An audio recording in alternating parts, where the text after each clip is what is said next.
Pag-usapan natin tong anti-hospital detention bill dahil marami ang naguguluhan din dito sa bill na ipinapasa or ipinapanukala ng ating butihing senadora, Senador Risa Hontiveros.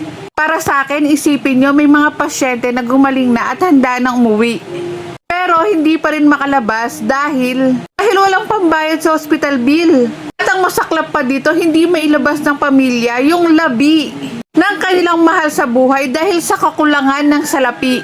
Kaya naman mariing isinusulong ni Senador Risa Hontiveros ang pagpapalakas ng anti-hospital detention bill, or should I say anti-hospital detention law, upang maprotektahan ng mga pasyente at ang kanilang pamilya laban sa ganitong uri ng pagdurusa. Ayon nga sa panukala ni Senador Risa Hontiveros, ang ospital ay lugar kung saan pwede kang gumaling, hindi lugar para ikaw ay makulong. Kasama sa isinusulong ni Senador Risa Hontiveros ang mabigat na parusa sa mga ospital na lalabag sa batas. Dito natin makikita ang malasakit ni Senador Risa Hontiveros sa mga ordinaryong Pilipino.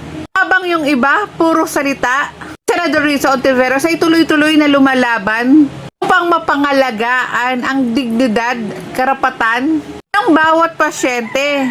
Para kay Senador Risa Hontiveros, hindi dapat ikulong ang isang tao dahil lamang sa kahirapan.